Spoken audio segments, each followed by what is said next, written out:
Urine ഇൻഫെക്ഷനൊക്കെ വന്നു കഴിഞ്ഞാൽ വീട്ടിൽ ചെയ്യാൻ പറ്റുന്ന ഒരു അടിപൊളി ഹോം റെമഡിയാണ് കേട്ടോ ഇത്. പൂരാഘോഷത്തിൻ്റെ ഇടയിൽ വെള്ളം കൂടി കുറച്ചൊന്ന് കുറഞ്ഞു കേട്ടോ. അത് മാത്രമല്ല നല്ല വെയിലും. അപ്പം പിന്നെ പറയണോ, യൂറിൻ ഇൻഫെക്ഷൻ വന്നു, നല്ല വയറുവേദന ഉണ്ട് കേട്ടോ.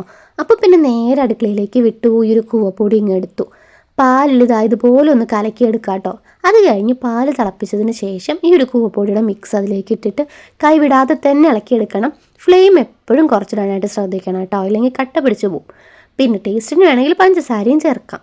പാൽ ഇഷ്ടമില്ലാത്തവർക്ക് വെള്ളത്തിലും കുറുക്കിയെടുക്കാം കേട്ടോ. എനിക്ക് ഈ ഒരു കൂവപ്പൊടിയുടെ ടേസ്റ്റ് അത്ര ഇഷ്ടമല്ല, അതുകൊണ്ടാണ് പാലും പഞ്ചസാരയൊക്കെ എടുത്ത് വെച്ചിട്ട് ഈ ഒരു പരിപാടി ചെയ്യുന്നത്. ഡോക്ടറെ അടുത്ത് പോയി കഴിഞ്ഞാൽ ആ സിട്രാളിക്കിൻ്റെ സിറപ്പ് തന്ന് അത് കുടിക്കുന്നതിനേക്കാളും എത്രയോ ഭേദമാണ് ഈ ഒരു ടേസ്റ്റ് എന്ന് വിചാരിച്ചിട്ടാണ് കേട്ടോ ഇതെടുത്ത് കുടിക്കുന്നത്.